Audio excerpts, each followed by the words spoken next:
tubing on it. So you're going to stopper up your test tube, and then the other side gets fed into.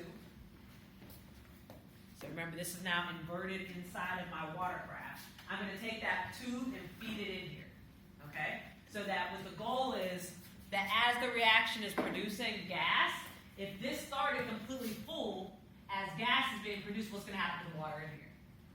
It's going to get pushed out. Okay? And so now, once you start your reaction, you're going to take your Bunsen burner, you're going to be putting it, kind of moving around, trying to get all the heat. After about a minute or so, you should start seeing some bubbles being generated. And then the water that's in here is going to start pushing out. So if this was completely full, now it may go down to like here. Okay? And you're going to let that process, the heating, go, I think, at least 1 minute or two, I can't remember, if it's 1 minute or 2 minutes past, 2 minutes beyond the last bubble. Okay, so whenever you see the last bubble, then start your timer 2 minutes, and then that's when we know the reaction is done.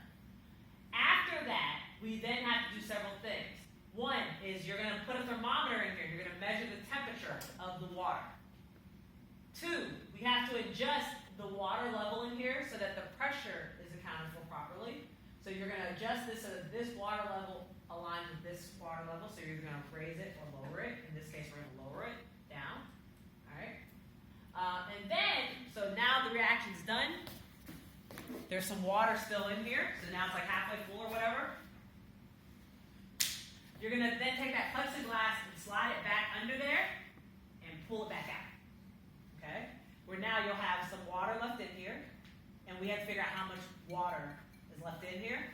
So then you're going to take and pour back into your graduated cylinder. The difference between how much fully was there versus what remains tells you the volume of your gas that you collected. Okay? So, yeah, the gas collected in the jar full minus the water remaining gives you the volume of the gas. You also are going to have to go over to the barometer. That was the red, there's the blue side and the red side. It's the red side. You're going to be reading the temperature. And we have to adjust for the vapor pressure of water at your temperature. So you'll look up in chapter 5 those vapor pressures associated with that temperature. Okay? And you are going to weigh the test tube after you've heated it.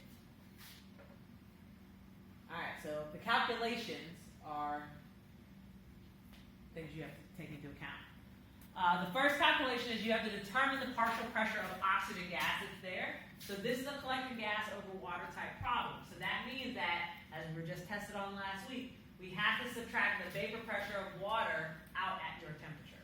So look this up in your textbook or in the notes that I gave you, and you'll get this from the barometer. Okay? These will be in millimeters of mercury. Okay? Part 2 then asks us to determine the percent of potassium chlorate in the unknown mixture. So to figure out the mass of oxygen that we produced, you're going to take the mass of the test tube plus the sample before heating and compare that to the mass of the test tube plus the sample after heating. The difference represents how much gas, how much oxygen was created. All right, that's how many grams of oxygen. Our goal is to figure out, well, how many grams of potassium chlorate did I start with in that mixture? So then if we start with grams, our first step is to go from grams to what? Grams of oxygen to moles of oxygen. Then I would do mole to mole, and then moles to grams based off of the molar masses. Once you figure out the mass of the potassium chlorate, you'll take that number divided by how much you started with before heating, and times it by 100, and that'll give you the percent that was present in that mixture.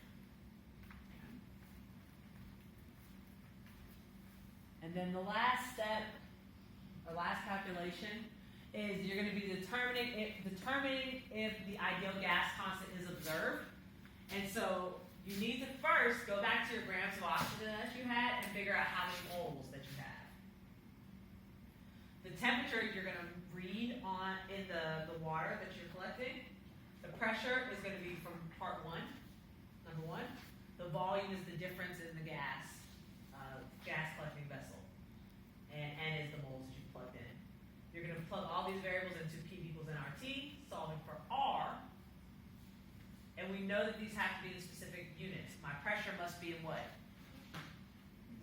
Atmospheres, volume must be in liters, and is moles, R is Kelvin. Kelvin. So when you plug this all in, you should get an R close to what? What are we expecting for R? You should get 0.08206. So you're going to be asked to calculate your percent error. The 0.08206 represents your theoretical or your accepted value versus whatever you get your observed value. Okay? So again, I've already opened this up for you all, but I wanted to kind of walk you through the calculations just so that you see them. You can have them with you as you're doing the work. This one, I believe, does ask for a full lab report turned in the next week, so you have to type up some stuff. But I wanted to, since I'm not going to see you again until Wednesday, I wanted you guys to kind of understand where the calculations